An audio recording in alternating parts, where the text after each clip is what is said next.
Jasprit Bumrah is not India's most important fast bowler against England. With the inclusion of Harshit Rana now in the squad, the Indian team has 7 fast bowling options barring Nitish Kumar Reddy.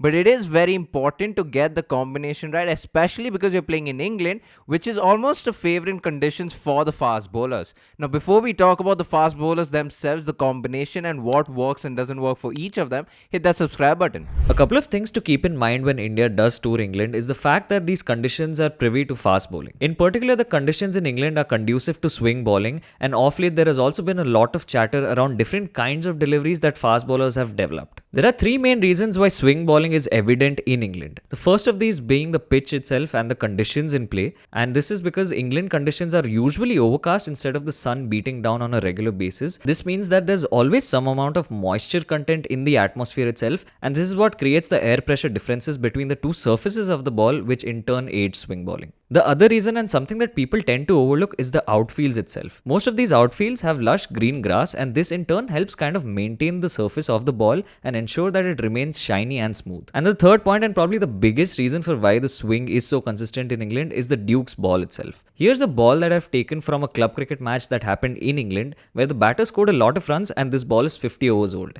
Yet the shine on this ball is maintained really well, and this is on a local ground. And this isn't even the highest quality Duke's ball. And so this is a prime example of why the ball just continues to swing in England throughout the day. Even when you see teams taking the new balls, it's not for the reason that the shine of the ball has gone off, but simply because the ball has gotten softer because of how much it's been batted against and how much it's gone through in the field of play. The second most, if not the most important variation that the fast bowlers will need to use in England is the seam movement. Seam movement, unlike swing, doesn't happen in the air, but it happens off the pitch. Like the name suggests, seam movement is basically a movement when the ball pitches on the seam on the pitch and deviates depending on the position the seam lands on the pitch. Now, seam movement is sometimes more difficult to play as a batter, especially because unlike swing where you can see the trajectory of the ball, you have to wait until the ball pitches to know which way the ball is seaming. Now, something that's talked about a lot recently is the wobble seam. Now, wobble seam is the kind of delivery where if you imagine a clock, the seam position oscillates between 11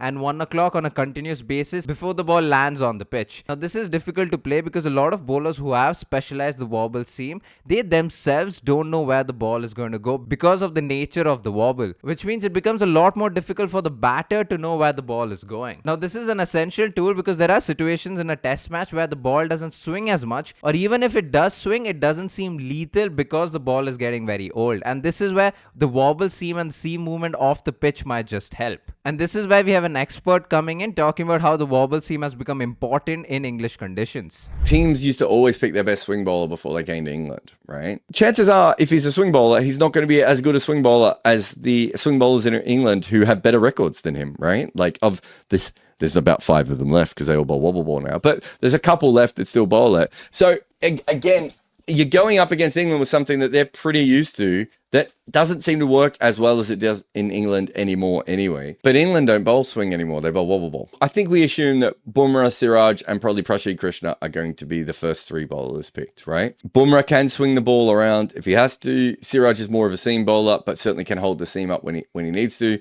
And Prasidh Krishna is going to hit the pitch anyway. Those are 3 slightly different bowlers, that are going to go about it from that perspective. With all of these conditions established on how it's going to be in England, now it's important to look at our fast bowlers and what they can bring to the party. Starting, of course, with India's best fast bowler, Jasprit Bumrah is going to be a handy man in these conditions. We do know from his interview that he is only going to be playing the 3 test matches, and so it is going to be important as to how India use him in these 5 test match series. Since January of 2023, Jasprit Bumrah has played 15 test matches where he's gotten 77 wickets at a very impressive average of just 15. Beyond this, he's been striking at 30 during this period and has also got 5 fifers. And this is also not the first time that Jasprit Bumrah is playing in England. In fact, he has been part of the 2 previous series that India did play here, and so he is fairly experienced. In all, he's played 9 matches here in England where he's got 37 wickets, again at a very good average of 26.2. And with Jasprit Bumrah, you know you're getting the entire package. Here's a man who can not only bowl yorkers and bouncers and at good pace, but he can also swing the ball, he can also seam the ball, and he can also reverse swing the ball. And even beyond his ability to just swing or seam the ball, he can do it in both directions. That means that he's equally lethal when it comes to bowling to right-handers as well as left-handers. And this is also evident in the numbers itself. Jasprit Bumrah has a brilliant bowling average of 20 and 20.1 respectively against the right and left-hand batters. But even if we just discard all of these skill sets for a moment, what really stands out with Jasprit Bumrah is his leadership ability, how he is going to be carrying that bowling pack, and also the brains he has. Here's a man who adapts to situations and conditions extremely quickly and can bowl at any phase of the game. He is going to be the captain's go-to wicket-taking bowler, and it is a little sad that he is only going to be featuring in 3 test matches. The next in the pecking order is of course Mohammed Siraj. Since 2023, he's played 21 matches, picking up 54 wickets, which is not the most impressive, with an average of 31. In England, however, his numbers are quite interesting. In 6 matches, he's picked up 23 wickets with an average of 34, with an economy of 3.8. We bring up economy here, of course, it's not the most important thing in Test cricket, but Siraj has been known to be inconsistent, and he does have the tendency to leak a lot of runs in those odd sessions. Of course, we're nitpicking here, but since 2023, apart from Kuldeep Yadav, Mohammed Siraj has been the most expensive bowler in terms of economy. But of course, him being the senior man that he is, he comes with a lot of strengths, especially in England, because not only can Siraj swing the ball, which will be quite lethal, he can also use the wobble seam. Siraj has been vocal about how the wobble seam has helped him grow his game a lot further, not just in red ball cricket, but also in white ball cricket. And it of course comes with no surprise that with swing and seam, Mohammed Siraj is also a workhorse. Since 2023, he's bowled the most amount of overs for the Indian team. In fact, he's the only fast bowler from India to bowl more than 400 overs. But talking about just this series alone, Mohammed Siraj will need to step it up, especially because you know that Bumrah will not play all the 5 test matches. So Siraj will need to be a lot more accurate and a lot more consistent than he even was during the Border Gavaskar Trophy. The next bowler and someone that we see as the closest possible replacement for a Mohammad Shami is Akash Deep. Now, Akash Deep has been with the Indian setup for a couple of series now, and he hasn't fared too badly. In the 7 test matches that he's played thus far, he's got 15 wickets at an average of 35.2. Now, we hope that these numbers get better, but even from how he played in the Border Gavaskar Trophy, where he got 5 wickets in 2 matches, if we look beyond just Akash Deep's numbers, he is someone who is a very skiddy customer, and more importantly, in that Border Gavaskar Trophy, the numbers don't reflect how well he actually bowled. There were a lot of sessions where Akash Deep was consistently beating the bats of Manas Labuschagne as well as Steve Smith, and he will hope that he can finally be able to translate this into wickets when he gets chances in England. Akash Deep's biggest strengths and something that he will want to stick to is his line and length and his ability to seam the ball. In fact, if we look through the bowling order and if we discard Bumrah for a moment, Akash Deep might be the next most consistent bowler in terms of the lines and lengths he can stick to, and for consistent periods of time at that. The only one thing that he will want to focus on is to try and pitch the ball slightly fuller so that he can make the most of his abilities. The next fast bowler on the list, and someone who's improved quite a bit, is Prasidh Krishna. Not only did he have a spectacular season by taking 25 wickets in the IPL after 15 matches and taking the purple cap with an average of 19.5, but it was a lot to do with the fact that he was able to adapt his game and improve by the season. We haven't seen Prasidh Krishna do the kind of role that he did this season for the Gujarat Titans, being the master of the middle overs, and it just showed the fact that he was able to grow and adapt his game to the situation and the condition. Even though in 3 test matches that he has played, he's only picked up 8 wickets with an average of 29, but what is more problematic in this stat is his economy. He went at 4.3 runs per over, and in a test match that is quite expensive. So that is something Prasidh Krishna will need to improve on, but looking at how he has adapted in the IPL, you would only hope that he does the same in the red ball format. What makes Prasidh Krishna very different is the fact that he's one of the taller fast bowlers in the Indian setup, and unlike the other bowlers, he's very hit the deck kind of bowler. If you think about it, he's a lot like Ishant Sharma in that case. If you look at the difference between his release points of his good length and short length deliveries, it's only 3.4 centimeters. Now for a bowler his height, this is the minimum difference in terms of release points. Now what this basically means, now as a batter you will find it so much more difficult to pick his short length deliveries because you're so in tune with the release points, and you would think a good length delivery of an average bowler is actually a short ball from Prasidh Krishna,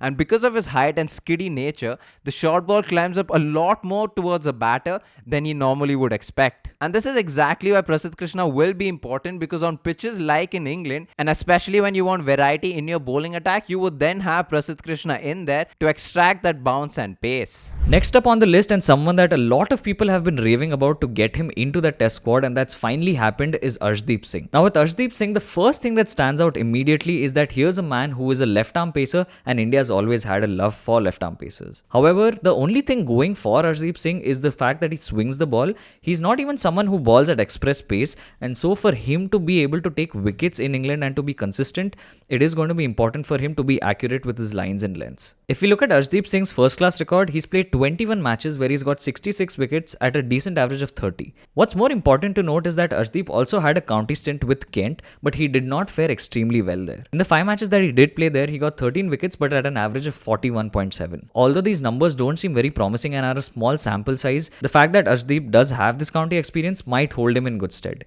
It will be important to see if Arshdeep is picked over some of the other experienced bowlers and some of the players who have already been playing test cricket for a while now, but it will be an interesting selection given the kind of scenarios that might pan out in this test series. Someone who has a golden arm and will come handy with the bat is Shardul Thakur. Of course, he's played in England before, but if you look at his stats since 2023, it's not the most inspiring. Of course, he's had a fantastic Ranji season by being the second highest wicket taker for Mumbai and the second highest run scorer for the Mumbai Ranji squad. But since 2023, he's only played 3 matches for the Indian team, picking up only 4 wickets with an average of 55 and a strike rate of 85. These are just abysmal numbers. But if you look at his numbers in England, it does get better by a bit. He's played 4 matches, picked up 10 wickets with an average of 37. Now Shardul Thakur can of course swing the ball both ways, and he can be that handy 4th or 5th bowler for the Indian team. But what he will need to make sure is that he is consistent and uses the condition to his favour rather than leaking runs. The recent news also is that Harshit Rana has now stayed back with the Indian team,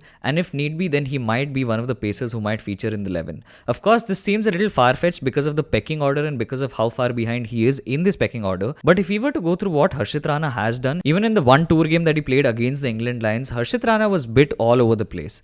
In the 27 overs that he bowled, he got just 1 wicket to show for it, and even beyond that, even if we just look beyond the performances by numbers, he was not able to extract any kind of seam or swing movement, whereas a lot of the other bowlers were able to do it. And so while the team management might have seen something as to why they want him in the squad, it just feels a bit of a nothing selection, and we still feel that there's a lot of work that needs to be done on Harshit Rana, the red ball player. Lastly, coming to Nitish Kumar Reddy, we did see him bowl a fair bit in that Border Gavaskar trophy, and he was also a bit of a golden arm where he was able to get a couple of important wickets. Having said that, Nitish Kumar Reddy is definitely not the first choice option between him and Shardul Thakur, not because he can't bat, but simply because he is the lesser of the two bowlers. And considering this fact, if the team management probably feels that Nitish has improved his bowling game, that's when he might get a chance ahead of Shardul Thakur. And this is where we get into the fast bowling combinations. The first, of course, is when Jasprit Bumrah is in the squad. The ideal combination would be Jasprit Bumrah, Prasidh, Krishna, Mohammed, Siraj and Shardul Thakur. Not only because of the variety of the kind of fast bowlers they bring in, but because we do know that Prasidh, Krishna and Mohammed Siraj, especially in the first class arena, are workhorses and give you a lot of overs. So if on the day they do get it right, then Bumrah can take a step back and come in for short bursts. But the combination when Bumrah misses the test matches is a lot more important. This is why we think Akash Deep comes in place of Jasprit Bumrah. Not just because Akash Deep is consistent, but he's also played for the Indian team before. However, we do think that Gautam Gambhir being the coach and the Indian team management might just go with Harshit Rana because of how much they've backed him. Now this might be a roll on the dice because with Harshit Rana, Mohammed Siraj, Prasidh, Krishna, you're going with a lot of inconsistent bowlers, especially Prasidh, Krishna and Harshit Rana being inexperienced too. It will be interesting to see on day 1 of the first test match the kind of combination they go with, because that will be a trend going forward until the 5th test match. Now this has been our video on fast bowlers and the combination of fast bowlers that the Indian team should go with. If you have enjoyed this video, like, share and subscribe, all that good stuff. All of our links are in the description below. If you haven't subscribed to our newsletter, do that too. And one of the most important announcements is that we are going to have a community event in Bangalore on July 6th, and so watch out for that, and more news will follow on our socials. Thank you so much for watching. Peace.